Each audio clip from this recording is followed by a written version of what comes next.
New as kids, we become apathetic, critical, hardened. Within this personal ecosystem the majority of us create for ourselves, mediocrity then becomes acceptable. And because this mindset is running within us each day, the viewpoint seems so very real to us.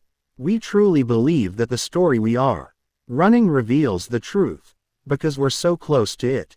So, rather than showing leadership in our fields, owning our crafts by producing dazzling work and handcrafting delicious lives, we resign ourselves to average. See how it all happens? Yes, at least it's all becoming clearer. So, the key is to rescript our personal story, right? Inquired the entrepreneur. Absolutely, confirmed the billionaire. Every time you become aware of yourself dropping into victim mode and make a more courageous choice, you rewrite the narrative. You raise your self-identity, elevate your self-respect and enrich your self-confidence. Each time you vote for your superior self you starve your weaker side and feed your inherent power. And as you do this with the consistency demanded by mastery, your capitalization IQ, that is your ability to materialize whatever gifts you've been born with, will only grow. The billionaire invited his 2 students to move to the terrace of his home to continue the morning's lesson on the 4 focuses of history makers. History maker focus number 2, freedom from distraction. The billionaire pointed to the model with a pinky finger. Remember that important brain tattoo of successful people. An addiction to distraction is the death of your creative production. It will guide us through this section of today's mentoring session. And I've decided to go deep into the importance of winning the war against diversion and cyber nuisances because it's an extremely serious issue in our culture.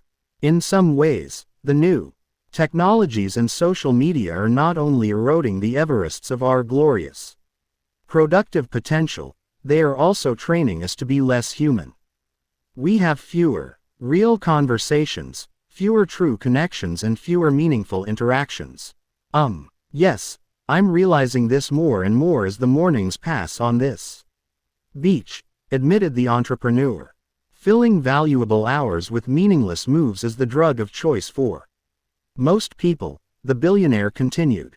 Intellectually we know we shouldn't be wasting time on zero-value activities, but emotionally we just can't beat the temptation. We just can't fight the hook.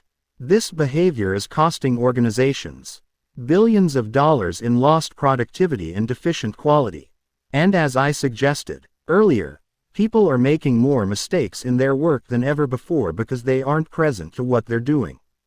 Their precious concentration has been hijacked by a foolish use of technology and their priceless focus has been kidnapped, costing them their chance to create their best work and calibrate their finest lives. The stillness and quietude that only the day's earliest hours provide was still evident. The industrialist paused. He scanned the entire scene, gazing at the flowers neatly ordered around his home, then at the cargo ships on the horizon that looked like they hadn't moved, and finally at the ocean. "Look, cats," he said at last. "I love the modern world. I really do. Without all the technology we have available to us, life would be a lot harder. My businesses wouldn't be as successful as they are. I wouldn't be as efficient as I am, and I possibly wouldn't be here with you too." "Why?" wondered the artist as a single dolphin swam by gracefully. Astoundingly, it then soared high out of the ocean and spun in the air 4 times before returning to the water with a lavish splash.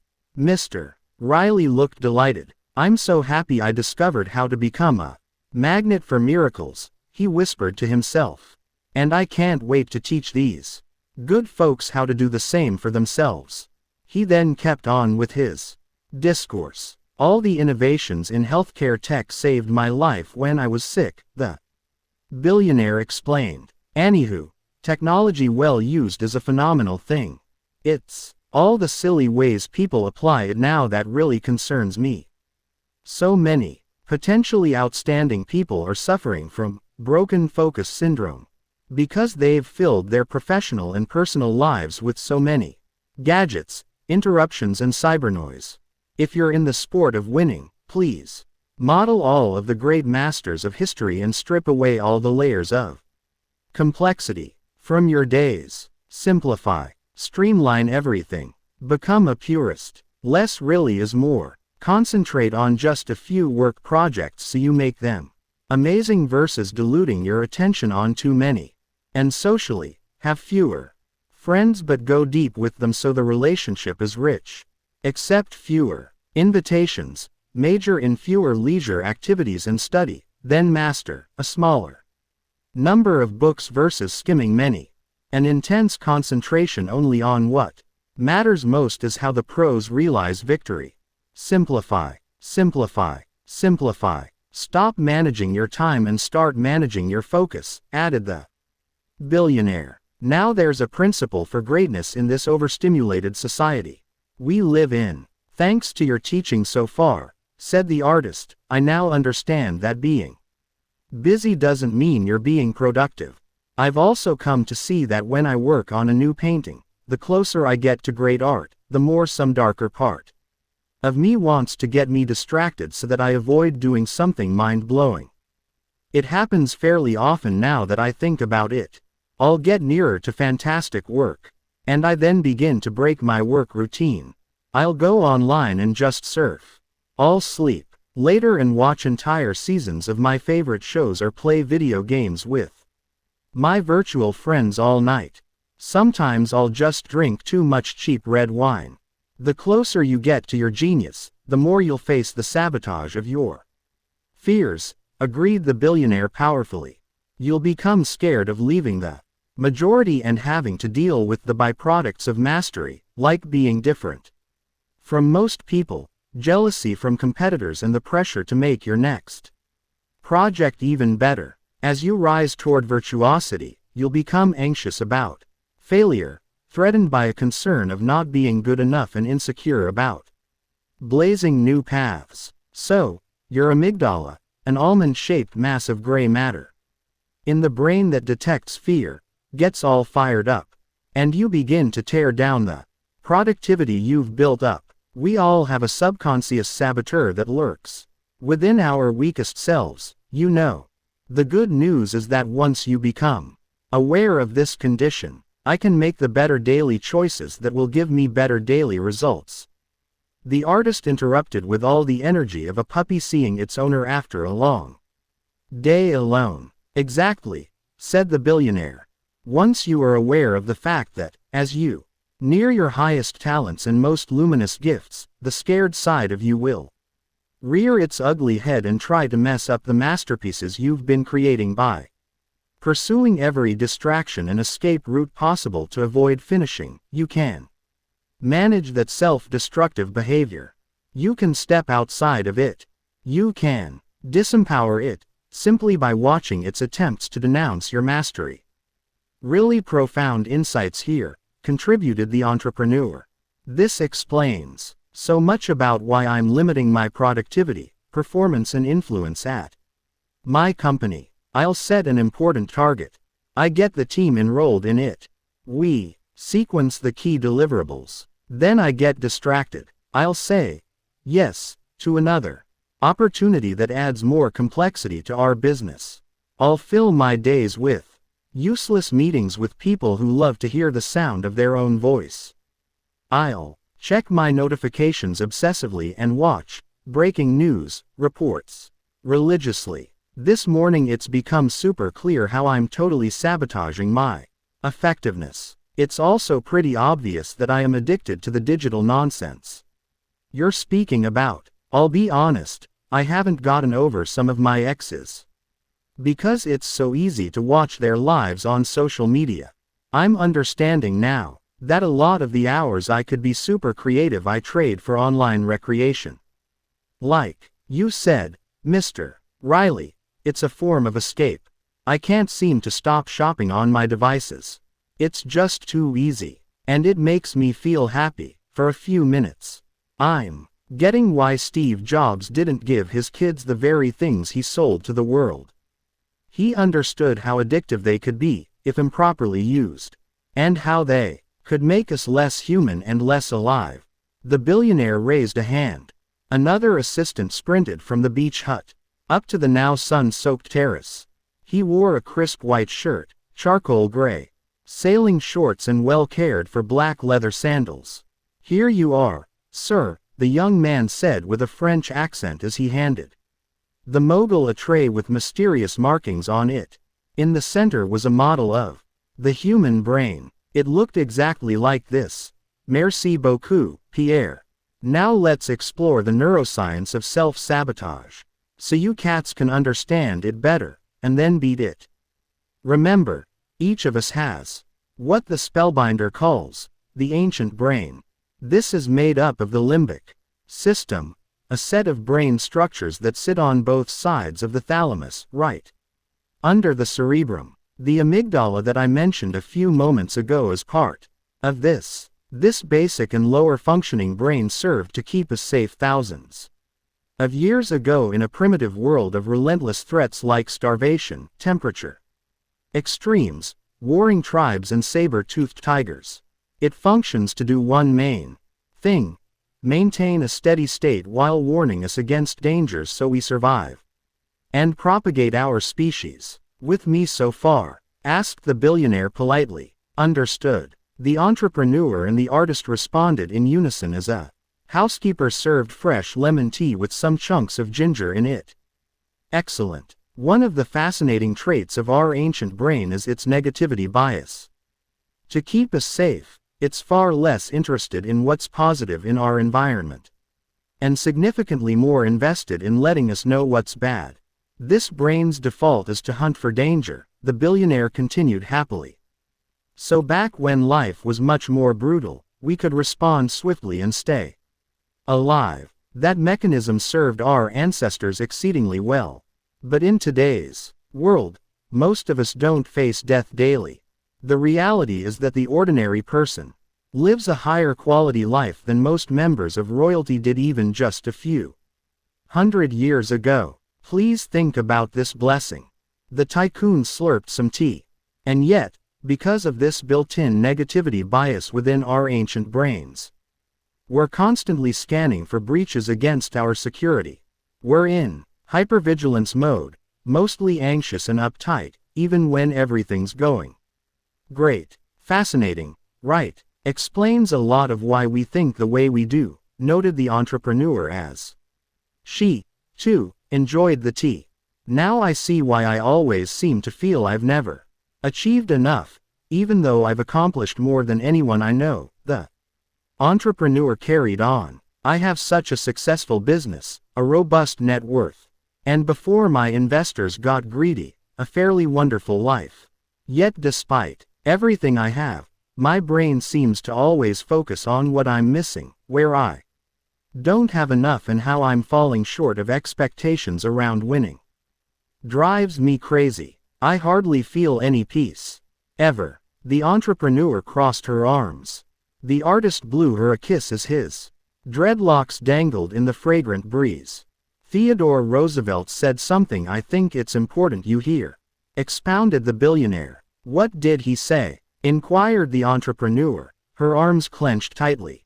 "Comparison is the thief of joy," responded the billionaire. "Someone will always have more fortune, fame and stuff than you do. Think about my earlier point about detachment and embracing the wisdom of knowing when enough is enough." "Yes, I remember," said the entrepreneur courteously. "More and more of this hunger you have comes from deeper feelings of scarcity, and a lot of this is stemming from the workings of your ancient brain. It's scanning your environment and the negativity bias is being activated, preventing you from enjoying all the good you have." "Okay," said the billionaire. "Let's go even more granular. As time advanced, our brains evolved, and the prefrontal cortex developed. This is the part of our brain responsible for higher thinking. Neuroscientists consider it the crown jewel of advanced reasoning. The spellbinder calls it the mastery brain. But here's the thing. As we began to dream bigger, learn quicker and raise our levels of creativity, productivity and performance, the ancient brain and the mastery brain began a conflict. They went to war. The primitive brain senses our growth, knows we're leaving our safe harbor of the known and gets fired up because we're leaving our traditional ways of being. It senses the threat, even though the threat is essential to our personal ascension and professional advancement. We absolutely must venture into those unexplored places where possibility lives to become more intimate with our primal genius and to become all we are meant to be. Knowing we have higher reaches of talent and courage left to visit floods a human heart with immense excitement. This knowledge is one of the vast treasures that make life worth living. The celebrated psychologist Abraham Maslow once stated, "If you plan on being anything less than who you are capable of being, you will probably be unhappy all the days of your life." But the amygdala kicks into high gear as we exit what's familiar and try something new. The vagus nerve gets provoked, the fear hormone cortisol gets released, and we begin to destroy the very intentions and implementations that our mastery brain so intelligently wants us to realize. This explains why so few people are highly creative and extremely productive, the artist observed. As we leave our comfort zones, the ancient brain gets triggered. As we raise our expertise and lift our influence, it gets frightened by the change. Exactly, applauded Mr. Riley. Then cortisol is released, our perception narrows, our breathing grows shallow and we drop into fight or flight mode. Actually, the three options of fear are flight, fight or freeze. The artist added, our higher thinking wants us to grow, evolve, do more masterful work, lead better lives and inspire the world, continued the artist. But there's a battle of our brains going on, and the ancient, lower, more primitive brain inside all of us wants to stop our evolution. Exactly, said the billionaire as he fist bumped the painter. And so, speaking to the second focus of history makers on the model year, walking us through freedom from distraction, I guess it's because of this fear we face that we embrace as many diversions as possible to make us feel better. Even if only for a minute, questioned the entrepreneur. Truth, confirmed the billionaire. And to escape the discomfort that comes with us becoming more intimate with our inherent genius. This is such a big piece for me. The artist couldn't contain his enthusiasm. You've just walked us through why our culture is so addicted to distractions.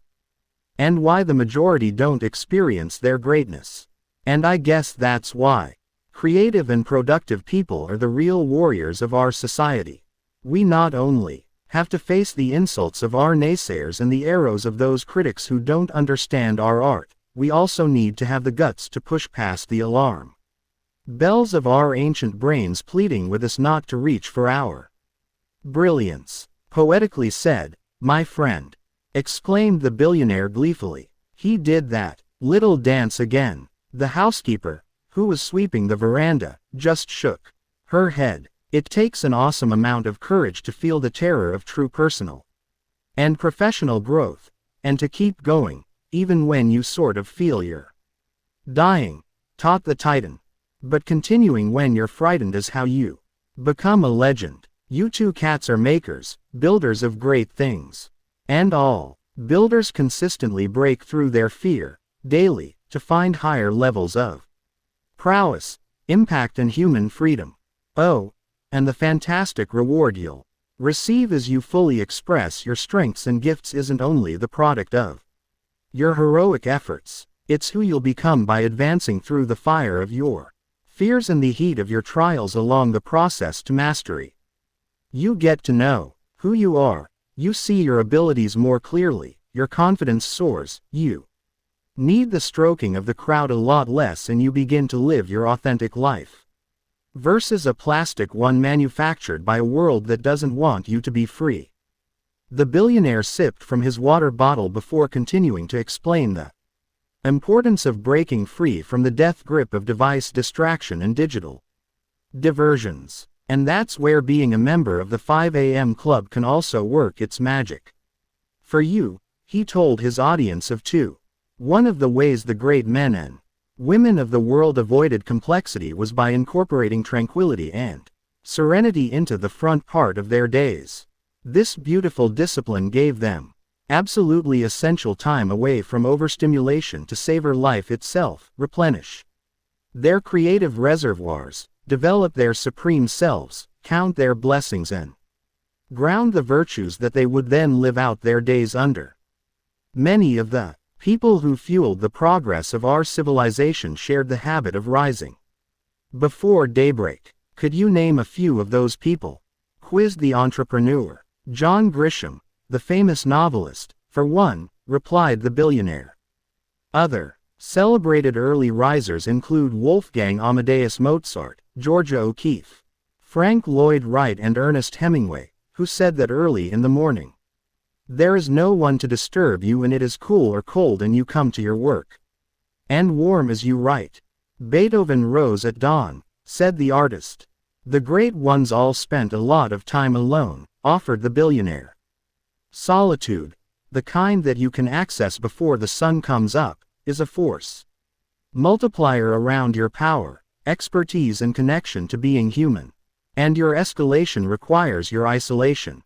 See, you can be in the world all day long, chatting endlessly on your phone about 1,000 senseless things, or you can change the world by exploiting your talent, refining your skills and being a light of upliftment that raises us all. But you can't do both. Princeton psychologist Eldar Shafir has used the term cognitive bandwidth to explain the point that we have a limited amount of mental capacity when we rise each morning. And as we give our attention to numerous influences, ranging from the news, messages, and online platforms to our families, our work, our fitness and our spiritual lives, we leave bits of our focus on each activity we pursue. Massively important insight to consider. No wonder most of us have trouble concentrating on important tasks by noon. We've spent our bandwidth. Sophie Leroy, a business professor at the University of Minnesota, calls the concentration we deposit on distraction and other stimuli attention residue. She's found that people are far less productive when they are constantly interrupting themselves by shifting from one task to another throughout the day because they leave valuable pieces of their attention on too many different pursuits. The solution is exactly what I'm suggesting. Work on one high-value activity at a time instead of relentlessly multitasking, and do so in a quiet environment. Albert Einstein made the point exquisitely when he wrote, "Only one who devotes himself to a cause with his whole strength and soul can be a true master." For this reason, mastery demands all of a person. This really is one of the most closely guarded secrets of the virtuosos and history makers. They don't diffuse their cognitive bandwidth. They don't dilute their creative gifts chasing every shiny diversion and every attractive opportunity that comes their way. No, instead they exercise the fierce discipline required to do only a few things, but at an absolutely world-class level. It's like I said before, the great ones understand that it's far smarter to create one piece of art, a genuine masterpiece, that endures for generations, rather than thousands of projects that express no genius. And please also, remember, the hours that the 95% waste the top 5% treasure. 5 a.m. is the time of least distraction, highest human glory and greatest peace.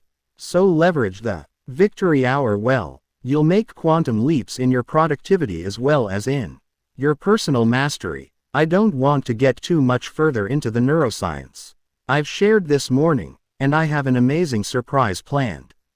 But there is one more concept that I'd love to share with you too. It's called transient hypofrontality. Transient whatta, queried the artist as he laughed. The billionaire walked over to a towering palm tree with a thick trunk, revealing its vast age. A sun-bleached wooden table with a wide circular top sat under it. A model had been meticulously carved into the wood. You would have been most impressed and fascinated if you saw it. The magnate cleared his throat and chugged some of the lemon tea. After a few seconds, he began to gargle. Yes, gargle. Then he carried on his discourse. When you're up early and all alone, away from the overstimulation and noise, your attention isn't being fragmented by technology, meetings and other forces that can limit maximum productivity, mused the billionaire. And so the prefrontal cortex, that part of your brain responsible for rational thinking, as well as constant worrying, actually shuts off for a short time. Lovely information, right? That's the transient part of transient hypofrontality. It happens only temporarily. You're non-stop analyzing, ruminating and stressful. Overthinking stops. You pause from trying to figure everything out and being so concerned about things that will probably never happen. Your brain waves actually shift from their usual beta to alpha, and sometimes even down into theta state. The solitude, silence and stillness of daybreak also triggers the production of neurotransmitters like dopamine, the inspirational fuel that serves superproducers so well, and serotonin, the beautiful pleasure drug of the brain. Automatically and naturally, you enter what I described earlier as the flow state. Mr. Riley waved his left hand over the diagram on the table. It looked like this. The flow state is the peak mindset that all exceptionalists like top violinists, iconic athletes, elite chefs, brilliant scientists, empire-building entrepreneurs and legendary leaders inhabit when they produce their finest product, the industrialist added enthusiastically. When you give yourself the gift of some morning peace away from your busyness, the hardwired capacity of every human brain to access the realm of pure genius becomes activated. The excellent news for you two cats is that with the right moves, you can habituate this state of awesome performance so it shows up with absolute predictability. Transient hypofrontality. A very helpful model, declared the entrepreneur, as she gingerly placed her phone into her shorts. The entire world would transform if people knew this information, pronounced the artist. They should be teaching all this to kids in schools, the entrepreneur suggested. So true, agreed the billionaire. But, again, I need to give all the credit for this philosophy I'm sharing with you, and the transformational methodology that I'll soon walk you through so you implement all this potent information, too. The spellbinder. He's been my greatest teacher. And with zero doubt, the finest human being I know. Ingenuity without integrity isn't so impressive to me. Unusual accomplishment free of uncommon compassion is senseless. And, yes, if every person on the planet was educated in this material and then they had the commitment to apply it, the entire world would be advanced. Because each of us would own and then live our latent power to realize extraordinary results and rise into completely glorious people. History Maker Focus Number 3, Personal Mastery Practice. The billionaire walked his two students past the expansive terrace that offered delightful views of the ocean around to the front of his house. A black SUV shimmered in the driveway as the rays of the morning sun washed over it. "Where are we going?" asked the entrepreneur. "Well, I promised you both at that dramatic meeting we had at the conference that you would swim with the dolphins if you came to visit me in Mauritius. So, I'm delivering on my promise. We're going to the western part of the island, to a small seaside village called Flick and Flack. Two young and delightful dudes are waiting there for us. They're skilled at finding where the dolphins are. Get ready to be blown away by what you're about to experience. My friends, this will be unforgettable for you." The SUV was soon veering through the charming pocket-sized towns that surrounded the compound of the industrialist and rolling onto a perfectly kept highway. The billionaire sat in the front with his driver, asking about his children, his latest fascinations and his aspirations for the future. Throughout the journey, Mr. Riley would ask a thoughtful question, then lean back and listen carefully. One could see he was a man of towering depth, with a mammoth heart. As the vehicle eased up to a lovely harbor, graced by a sandy beach, a few white cottages, a quaint fish restaurant and many aging boats moored in the water, a rooster proudly sang his morning anthem, and the miraculous sight of a double rainbow unfolded across the magnificent blue sky. 2 young fishermen greeted the billionaire with hugs. The group then set off into the vast Indian Ocean, searching for a school of dolphins they could swim and play with. The song, Strength of a Woman, by Jamaican singer Shaggy blasted from an inexpensive speaker roughly installed into the side of the boat with gray duct tape.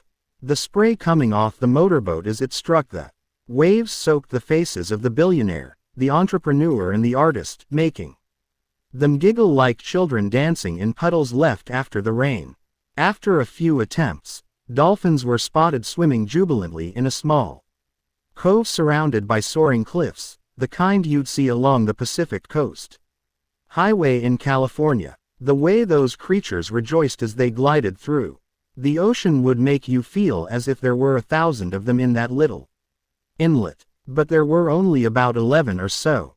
The billionaire threw on a diving mask and quickly slipped into the water from a platform at the back of the motor boat. "Come on, cats," he said excitedly. "Let's go." The entrepreneur went in next, her eyes alive and her heart beating with an elation she hadn't accessed since her youth. Her breathing sounded shallow and rapid through her snorkel. It sounded like whoosh, whoosh. The artist followed, doing a belly flop off the end of the boat. Guided by one of the young fishermen, who was wearing surf shorts with a colorful tropical print and sporting rubber shoes, the 3 adventurers frolicked with the dolphins as they swam smoothly just below the water's surface. When the dolphins descended, so did their 3 euphoric companions. When they would twirl around, so would the members of the 5 a.m. club. When they would flirt with one another, so would the entrepreneur and the artist. The experience only lasted about 15 minutes.